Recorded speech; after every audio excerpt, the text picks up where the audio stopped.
If I have a red one in my car, I'm blaming you. Okay. Debbie, you ready? Yep. All right, all the council members are here present, so you can staff members. Great. Just go around the table and introduce Only half an hour. Yeah, I know, right? 5 minutes apiece. Reports on the Public Works Center project update, of course, Ryan. Yeah. Yes. Thank you. I'm just going to run down a bullet pointed list here of what we've got going on. We can, I feel like I can safely say we are definitely seeing end of this project. It's just when that exact end comes, I'm just not really quite sure yet.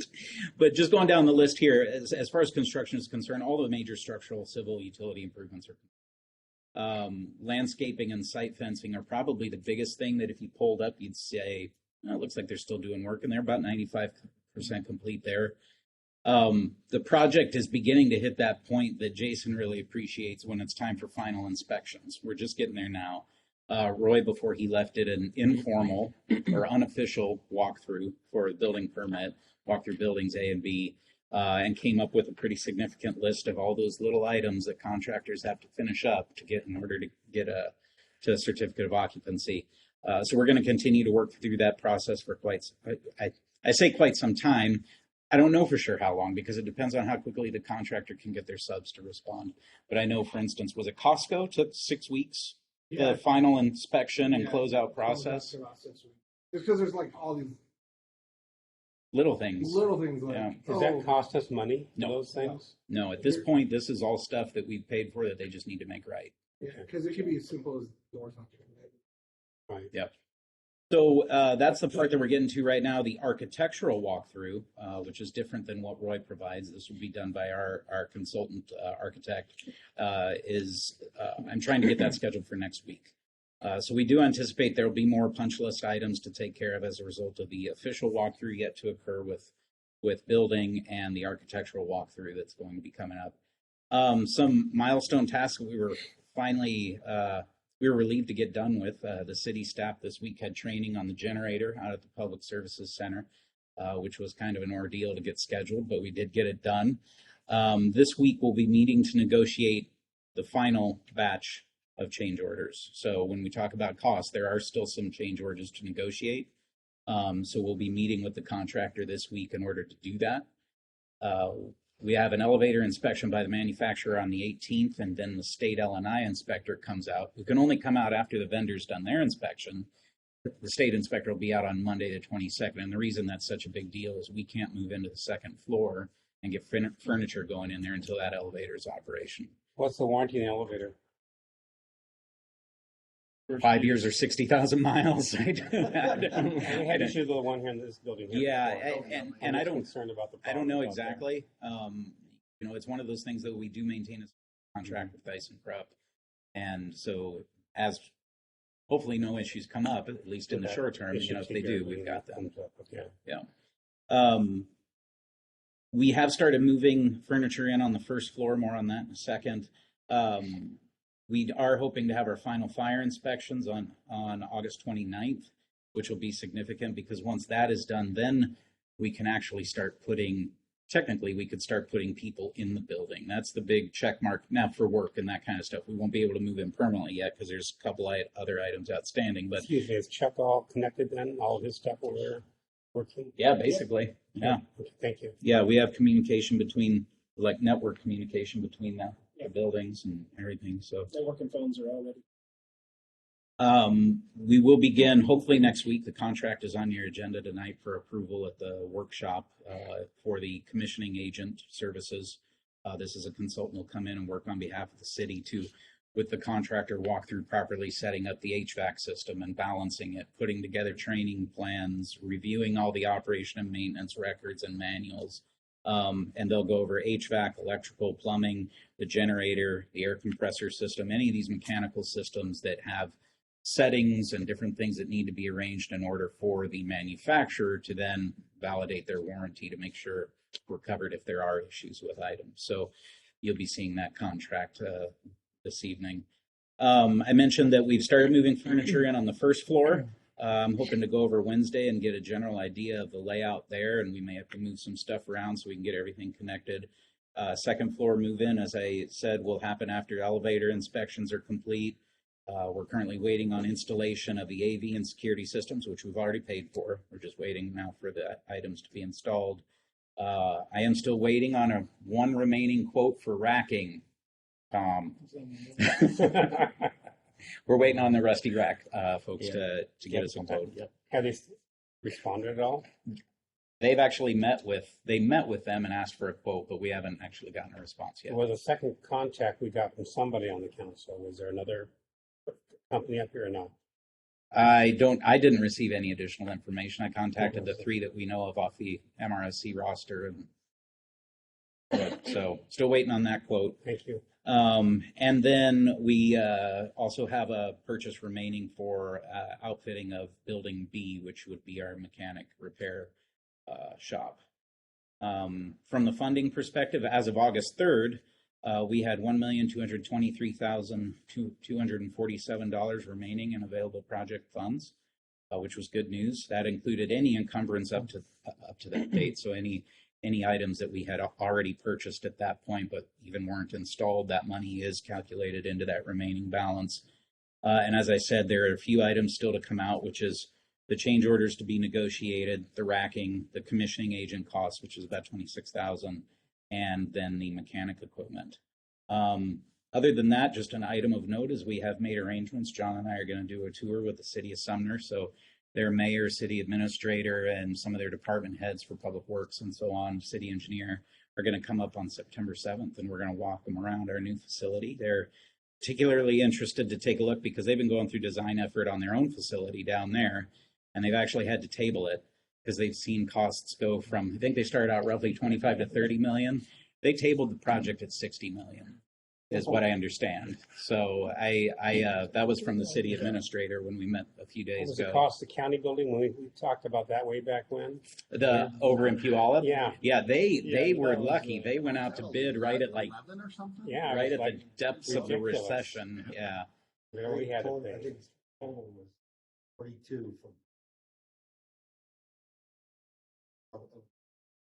And that's a huge facility. Yeah, every inch of it is concrete. All the driving surfaces, everything. So anyways, Yeah.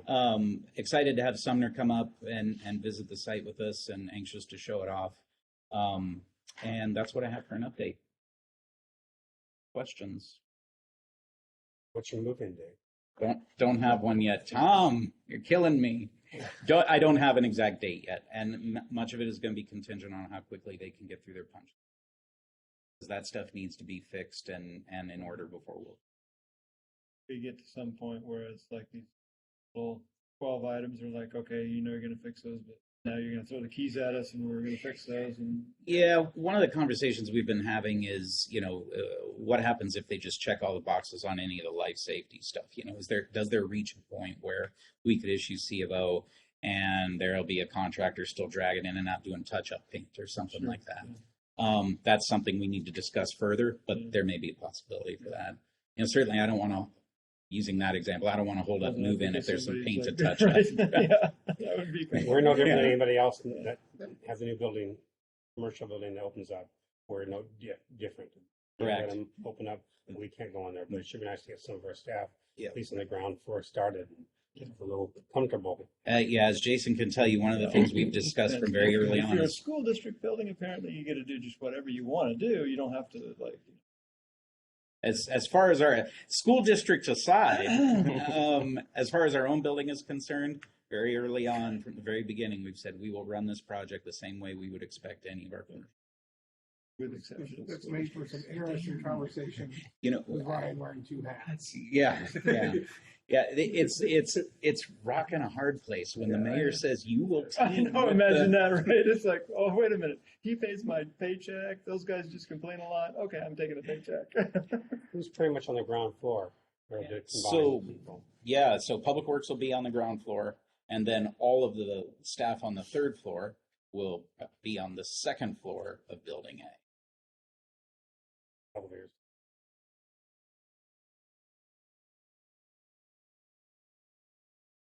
One more question. Yes. Have you got an idea what's going to cost us to demo all their old buildings and an idea what we're going to for next Really? year? We do have a decision card that Jack worked on putting God. together Oh for my demo. Since when is that a decision? Yes, we were asked to furnish that in a decision card, so you'll be seeing that when you get a chance to review all that.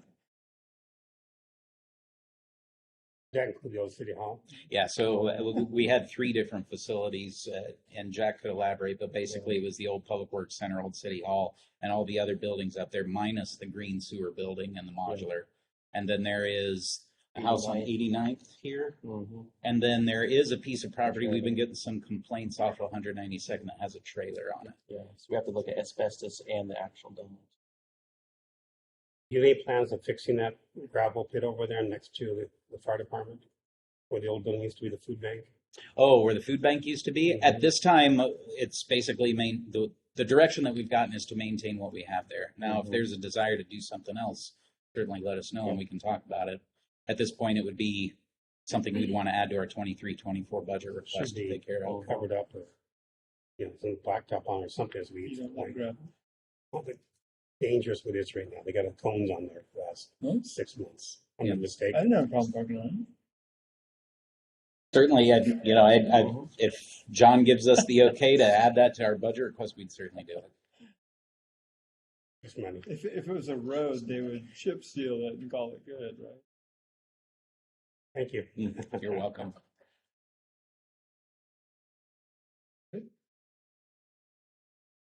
Alan York, huh? You're the guy, person. Yeah, I got a couple things to talk about since you asked. So, Well, we didn't ask him. somebody I asked. asked. You asked. Yeah. There's a big pile of dirt over there. I'm glad you skipped. I see rolls of turf sitting not doing anything. Rolls and rolls of turf. I'm like, I guess those would be hard to steal. Yeah. Yeah, they- So you've all probably driven by there, seen lots of stuff, piles of dirt still. You assured me October 1st it'll be done. I'm not sure anybody anything. I maybe talking about that guy that was here, supposed to be sitting here. But anyways, things are moving along. As you are aware that we had that wet winter, which really, we basically lost almost 2 months time on that project because we get the initial grading and compaction of that area, most specifically the area where the field, the turf is going to go. That slowed, so we had to get proper compaction for that. So that slowed us down. But they are moving along since since summer actually came in July, as usual. They've been moving along pretty good, and we get along. The subgrade prep for the turf field area, that's all complete. So now they're putting it, they're working on putting in all the under draining that's required in underneath the turf. So, to keep everything, so everything drains away, probably doing all that. They're installing all the electrical conduit around the field area. And they're getting the base for the field lights to go up. So we may start seeing some stuff go vertical pretty soon in the next few weeks, which is always a fun thing to see. The restroom supposed to go in a few weeks. As you see the white rolls, that's the turf. It's there. It's waiting to be put in once they get everything else in place, and then they have to put in kind of another gravel overlay for the final finishing before they put the turf down. How they put the turf down, all I know is it looks like you roll it out. And they go from there. Big pitch. They're scheduled to continue spreading that big pile of dirt you see. There's actually a low area to the north, on the north side of the project area that you see. So that actually has to be raised up. So they're going to continue to spread that dirt, and that dirt will spread out, disappear pretty quickly once it's as they move. They just have to work around the equipment they have. So they have, that's it takes time to do that while they're doing the other work as well. You'll see the external fencing going up here in a couple of weeks. Start instead of the temporary fencing that you see. Like I said, you'll see vertical stuff starting to go up in the next few weeks. Right now, once everything's in place and pavement will start going in, it's supposed to be done the end of October with a substantial completion scheduled for December 22nd. That's if everything continues as positive as what we're seeing from July on. We are not going to hold our breath on that, but we do anticipate that we'll be close. You know, weather dependent, and getting asphalt company to get out and get the asphalt done for the parking lot. You know, in October, if you're aware, you're really pushing it close because they start shutting down the plants in November, Know that very and well. everybody wants asphalt at the last minute. So they're going to be in a race with everybody else to get their asphalt. They're on schedule. So they're not promising that they'll be done, and we're by December 22nd, and they have to lead into next spring, do the final work like the asphalt. You've been talking to Ryan or something? Is that? You've been talking to Ryan? Yeah. Drag it out 2 more months? This project got handed to me halfway through, just like somebody else got a project handed to them halfway through. So, but so that's that. One of the things I do need to talk to you about, and this is the more sore part, is the budget. I wish I had a little more than $1 million still sitting in contingency in the budget. As you're aware, the original contract for the construction was at $3.3 million. We set aside $181,000, which is about 6% for contingency, which is less than what we normally do. We usually do. And we have a $273,000 construction services contract with Parametrics, which has been very, very helpful, I must say. They have been really helpful with them being out there. So they've been worth every penny. I'm going to say that. And we had a little $8,317 contract with the material testing contractor for Zan. We use them often. Which comes up to 3.7 million. I know there was a 4 million something number, but this is just construction services that was done prior to that design. We also have a playground equipment that we're purchasing, which is. So we had that already. We have that already. Yeah. Which is a price tag of $97,000. But that's with the installation of the. That would be the installation of the material for it.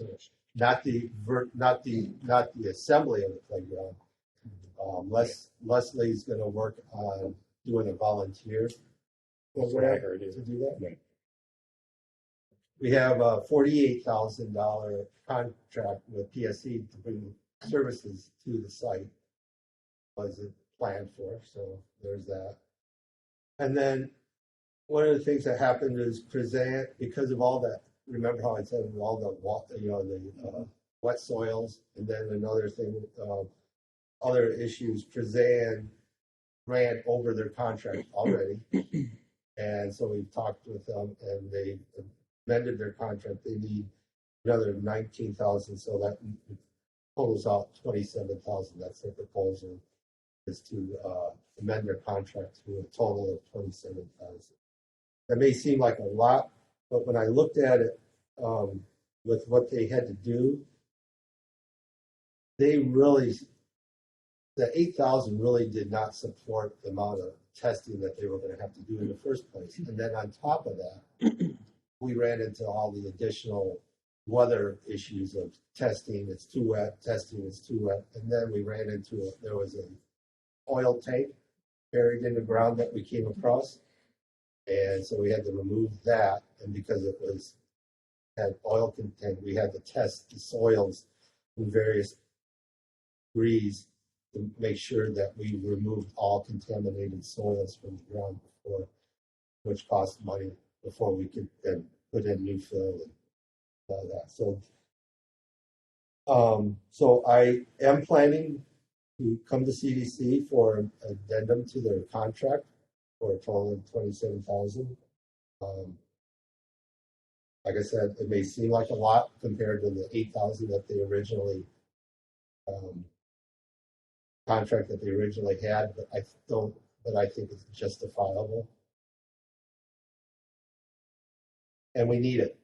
That's the thing. It's not like we can just say, nope, no more testing. Right. You're not asking as much as Ryan always asks for, so you're in good shape. Tough night. Ryan has been So, just to give you so with the additional cost from Kazan, and the PSE and the playground, we're looking at about another 165,000 that's being added to the budget.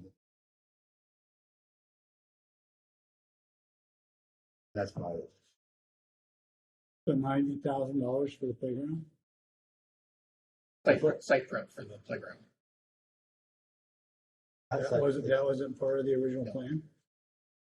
It's, I mean, not a part of the original contract for the ball field contract. we purchased separately the playground equipment. Yeah, Yeah.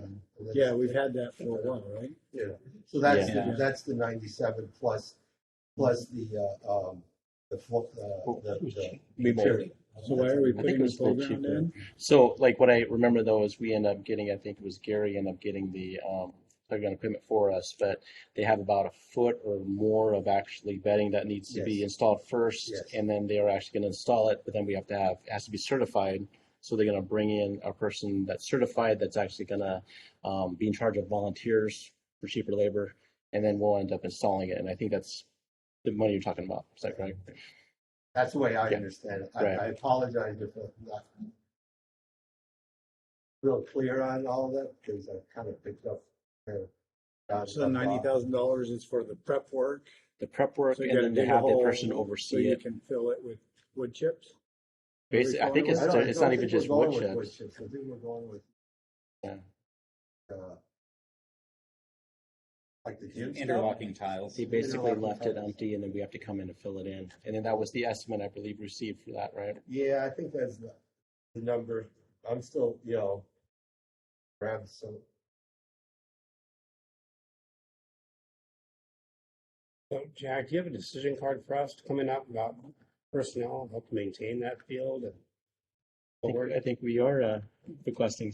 I put together a decision card for two Yeah. additional just parks talk about maintenance workers. just have Not only put the ball out that, for us to take care of it anyway. yeah, and it's also different too because since it has lights, a lot of facilities in Kent and Auburn they actually run it till 11 o'clock at night. In our parks, we actually stop like around 5 or 6. And this one, if you want it to go all night long, it's different. And what we found from everybody else around here is they actually use it all weekend long. It is just completely a different beast for us. So not only do we have that, we have all those new trails we just built, a few miles worth that now we have to maintain that also. So yeah, we're going to be presenting something for you and backing it up with rationale. Be nice. Be nice. Just in for it. It's always Yeah, that. B&O tax, you know? Yeah, exactly. Right. Yeah. That'll- 0.5%. No, it's just, we can't stop now. Kind of like Ryan's building. Can't roll up the. Well, why can't we stop the playground? The city's I building. mean, why can't City's we stop building. the playground? But then you had the playground equipment. Yeah. Yeah. Yeah, the equipment. Nope, but, yeah. That's the whole point. No, we have have it there. Midtown. We have Midtown, we can put playground. Right? I mean, we don't have a site. Did you for not it, hear we gotta me get a site for it. 3 years ago about playground equipment in Midtown? How was it? You're 3 years ago. 2 Maybe years I would have ago? agreed with you. That's what I said way back when. Oh, we got the playground equipment to put over there. Get a little parking area at the end of the road. And start from there, and people see it, and we'll get You some wanted a money. for it. maypole or something like that. Pablo and I we got together while we were friendly rivals. We got together and talked about this exact topic, part of our thing. We both agreed, yeah, that kind of made sense, right? But yeah, that was the middle of the aisle. It's like, he wanted to chop all the trees down in Midtown. I'm like, well, we can keep a few. But yeah, we got the playground, put it out there. Too late now. Really? Why is it too late? Well, it's never too late, but the problem is that now you get that plan thing. Don't get me going down that rabbit hole, right? How should you do more to prepare? Well, I know Gary had gotten it. I know he always called it a grant. Got it as a price or something like that. Right. I don't know if there's any restrictions about where we put it. But I don't know if it was part of the RCO. That's the other Yeah. thing we want to check is if it's part of the RCO. What's RCO scope? They're good. Like grant. 300, They're 300, and some- right. yeah. There are certain things that we said we would ensure we Yeah. provide. By I a just certain don't know date. The if shall that was do's. part of it. Oh, I don't for think the so. Right, North yeah. End? Don't say, we don't know if it's in there or Right.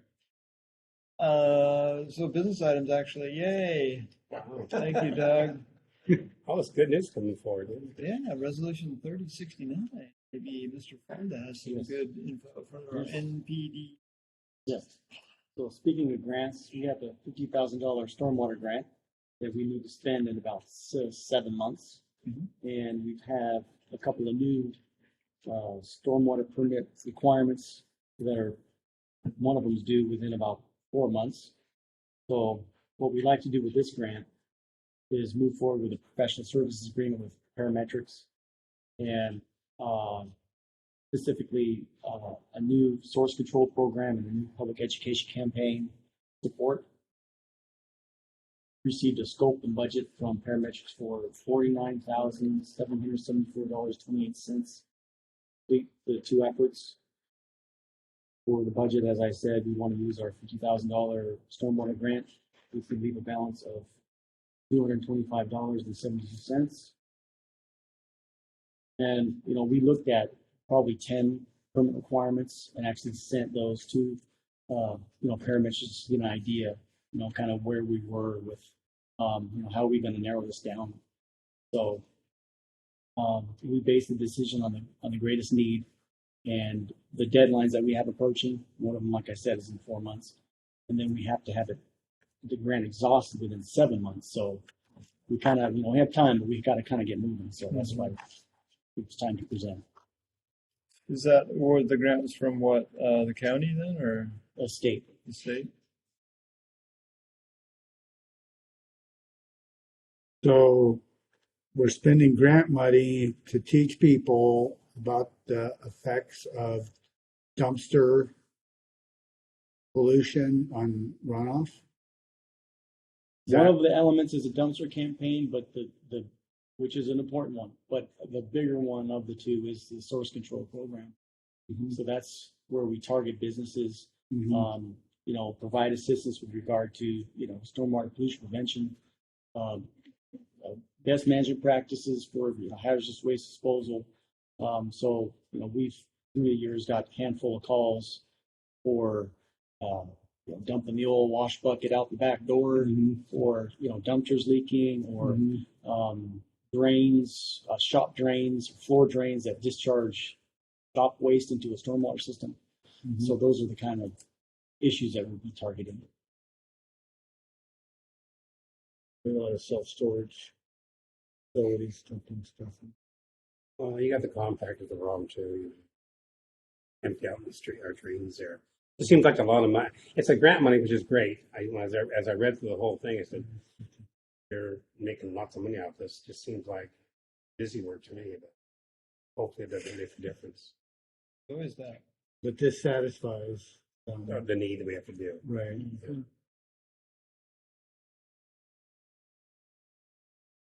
I'm fine with it. But I looked through what they're doing for us. It just seems like a lot of money. We talked about. Oh yeah, I mean, You and I looked talked, at last week you talked about having them put together a plan and stuff.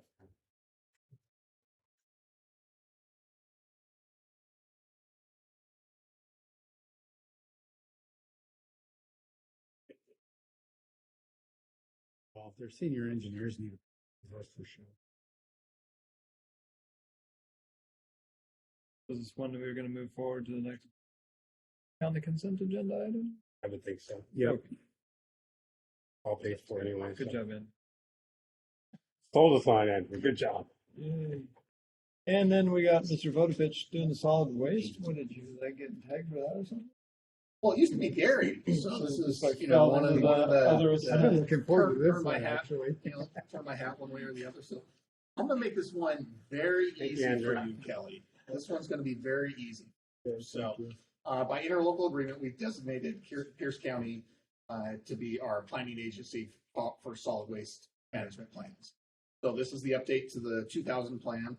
Plan has to be updated every 10 years. I know we're a year late, but the Pierce County just adopted the 2021 plan that will replace the 2000 plan.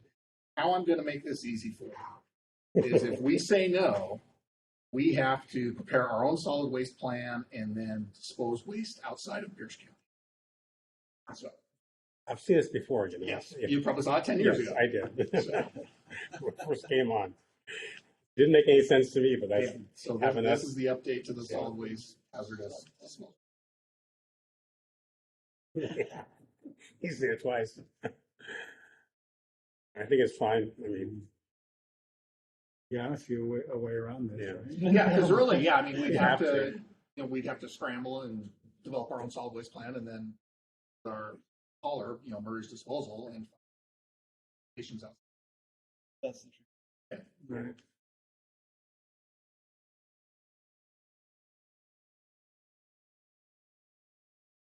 that's the same problem we have with disposal companies. It's gangster stuff.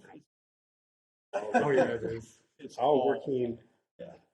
We talked to Dave Morrell a little bit. Yeah, never changed. It's always been that way. People. I actually remember, 1976, I remember my mom, forget who it was on the county then, but she was like really mad about this way back then.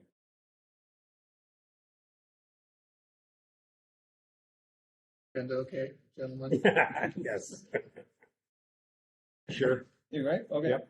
Cool. Debbie, yep, we're good with that. Consent agenda. So we just made sure that the people of Bonney Lake can continue to empty their trash.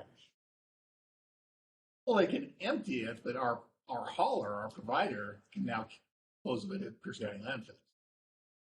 If it does. If it doesn't get pulled off consent agenda.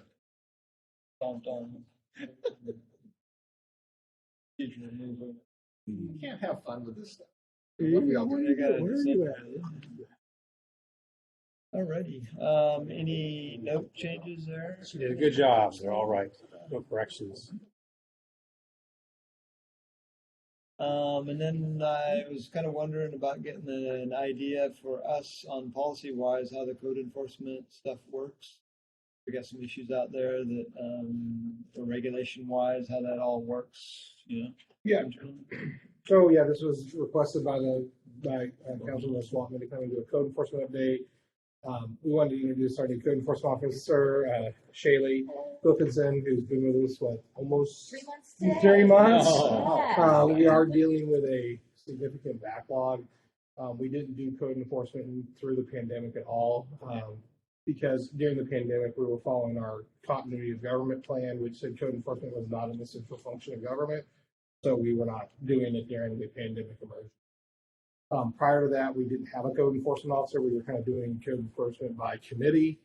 So this is the first time in probably 6 years that we have a full-time code enforcement officer out there in the field doing code enforcement duties 5 days a week in the field. That being said, our kind of, and if there's a specific case, Shaylee and I can respond to that, but kind of our general process when it comes to code enforcement is, we provide notices of violations, and then from there, it's kind of applying pressure to get them to get it done. Sure. Yeah. We really don't, the budget for code enforcement is $2,000, so there is no money to clean up properties. There's no money to take those types of steps. So we have to apply pressure on different points. We're not going to approve your permits. We're going to go to the hearing examiner, have the property declared unfit for human habitation. We could file misdemeanor charges, but I mean, we have some that have been filed, and Dina can attest to this, that were filed before COVID that are still in the courts. Sure. Oh, yeah. Because they are easily kicked by the judge to later dates. Yeah. So one thing, talking about decision cards, one thing we did put in is a decision card to get some abatement money. Because one of the challenges we're having is we have a number of properties where the owner is deceased and there is no next of kin and they're squatters. Yeah. So none of our pressure points actually work. Yeah. So we need, we're requesting to have some funds available so we can get what they call orders of abatements and go in and clean up those properties. And we're not talking about, there's a bag of trash. We were talking, people squatting, homeless encampments. Like we've done before. We've never done it. We haven't done that. No.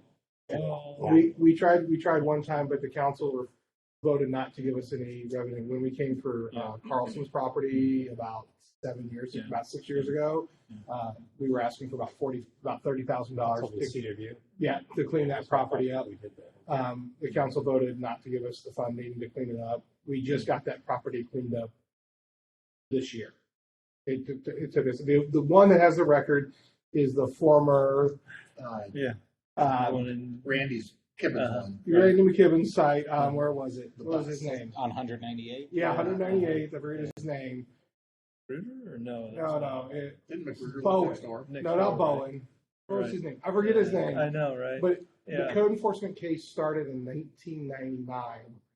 We got it cleaned up last year. And that was only because he passed away and sold to a new owner. There happened to not be squatters. Yeah, there happened to not be squatters. And that's because we don't ever have funds to do the abatement. So it can take 20 and 30 years sometimes to get somebody's cleaned up. But yeah, any of the ones that we have open, we can answer questions about. I know there was a specific one about a stormwater issue. We have issued a notice of violation to the property owner. He has appealed that notice of violation, so now we're headed to, it kind of stays in enforcement actions. Yeah. And we're heading to the hearing examiner probably sometime in October Yeah. to have a hearing on whether or not we correctly issue, whether there's actually a violation in the hearing examiner's eyes, and if he finds for us, then we start kind of applying our pressure points, and if not, then there would be nothing for us to do with that. Is that so? How the complaint how are they driven? Is that like staff sees stuff and they start an issue, or citizen driven? Most of I would say 90% of our cases are citizen-driven requests for actions. There are a few that we do proactively at the staff level, and that is construction of structures without permits, so there's a life safety issue, and then when there's environmental impacts for which there would be significant remediation for those impacts. So those are kind of the two. And not like sign code or something like that? Is that we typically don't. We do. The only thing we really do with a sign code is pulling them down off telephone poles. We used to do like sign sweeps or whatever. Or some. We used to. We haven't done those because we could have quit doing sign enforcement through COVID because all the businesses were trying to do whatever they could to get business in, and we just kind of said, well, let's take a hands-off approach. Shaylee and I have been talking about that, and we're going to get back out there doing some educational campaign. And there's been a few, I think, that you've gone out on. Yeah.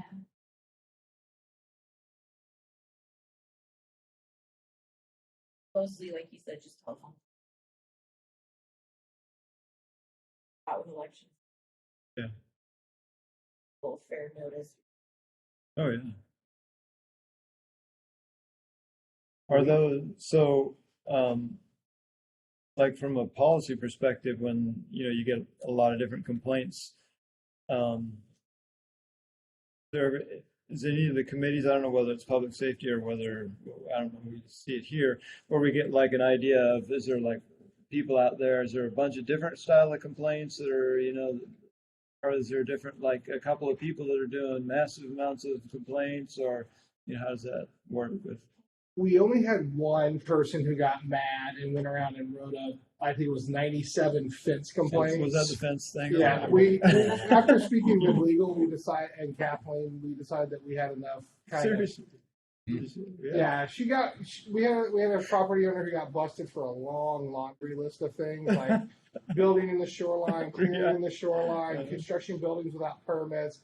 And at the bottom of her notice of violation was also, there was a fence that wasn't legal. So like, By the way. like there was 32 things and like 33 was the fence. And so she drove around and reported 97 fences that were in violation of the code. She So supplied us pictures of each of she those. supplied a picture, and it was Very quite, thorough. but in talking, Cheap therapy. in talking to Kathleen, because we were able to kind of basically take no action. So we just kind of closed all those. Well, those are always up to like you guys to kind of figure out, right? Yeah. Things, issues, because you get stuff, and it's kind of like whether I don't know. Is that how the process works? Or how does it? I guess where the complaint comes in, and then what happens to it, or And whatever. then I would go do a site inspection. See whatever I can verify from the public right away. Uh-huh. Sure. And then if I can verify the violation, then an automatic Uh-huh. get corrected. Can't get it corrected within 30 days, like some of the big ones.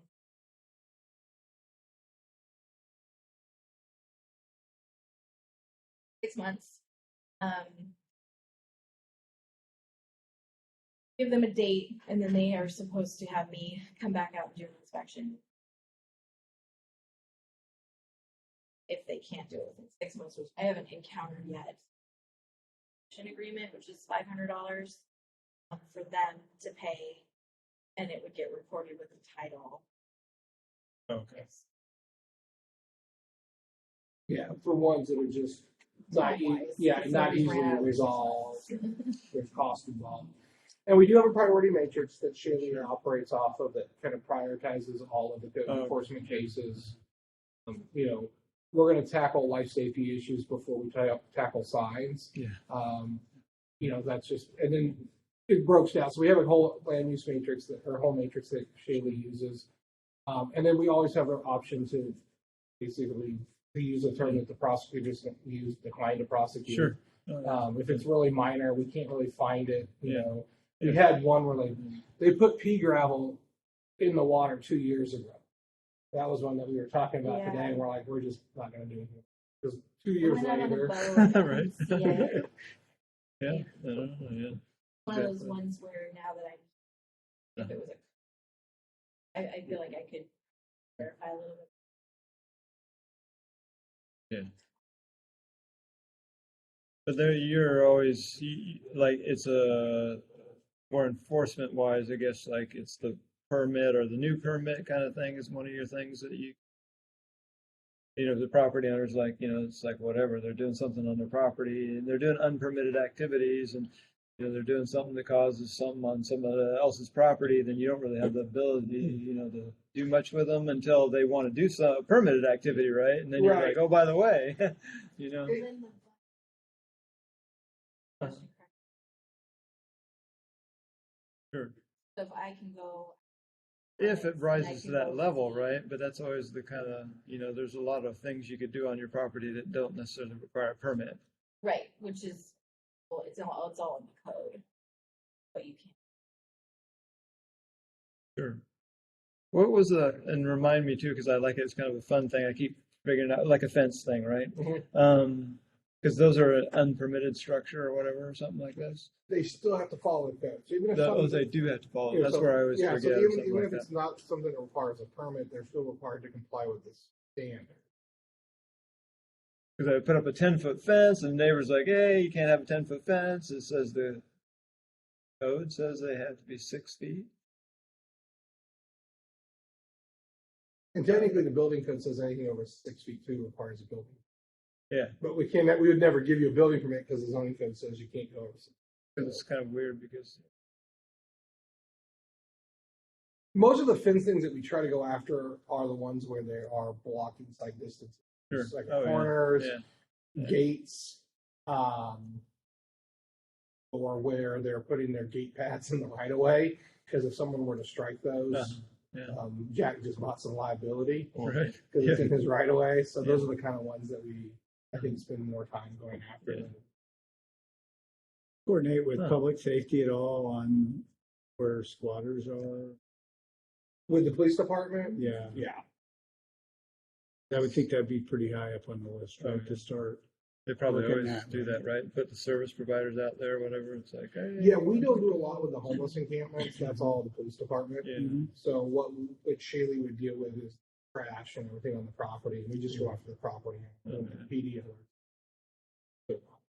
Yeah, but so let's say you have a property that has squatters and it's full of trash, and there is a property owner that's not deceased. Mhm.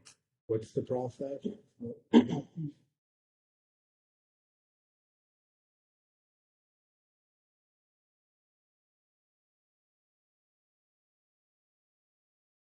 But there's no enforcement. We don't really have an enforcement. Well, we can find them. They'll incur civil penalties. What's fine mean? The civil penalty, we can issue civil penalties of $1,000 a day every day that Shaylee was. Dog. Every time we go out and document. When I go take out pictures. Typically, if I'm notice it's at 2.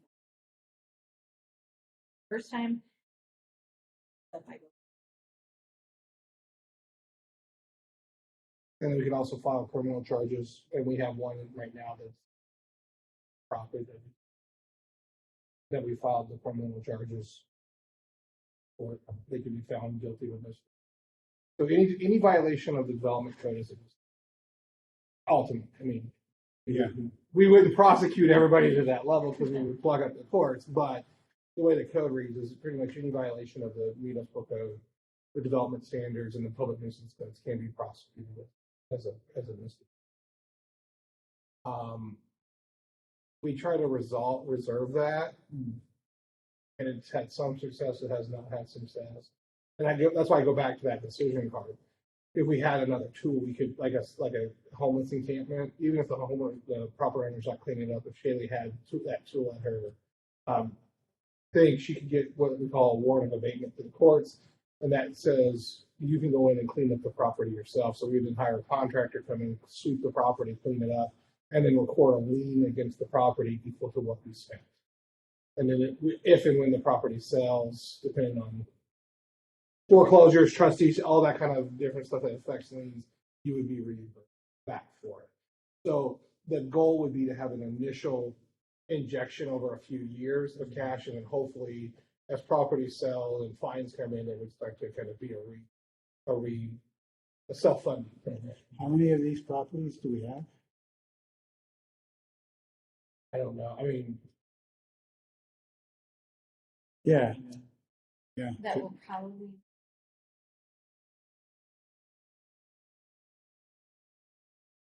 How many? 4 or 5 probably. Are any of them by schools? I don't know. Yeah, I'd have to.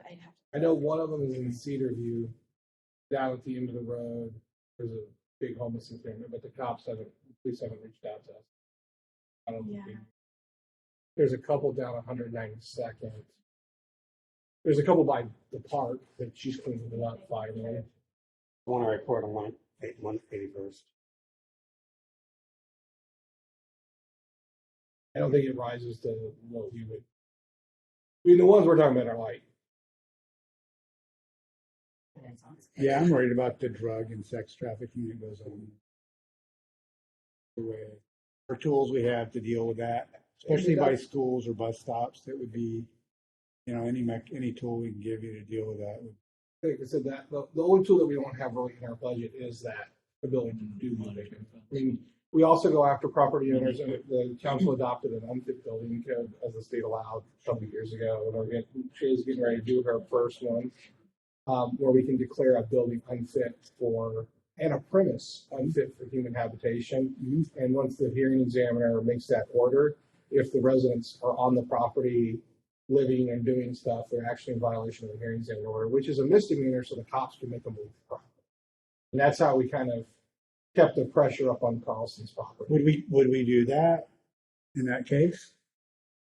If we can In prove, certain cases, yeah. Because we can't get in the building, typically we have to make sure that the water's shut off. Because once the water is shut off, then we can prove they don't have water in them. But a lot of times the squatters are smart enough to know that, so they will come in and put the water bill in their name and pay the water bill.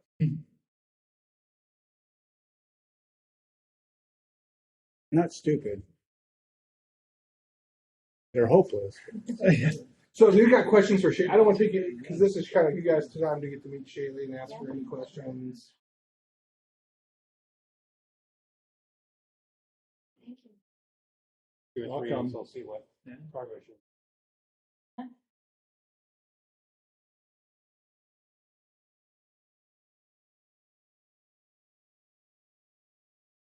30 days related to.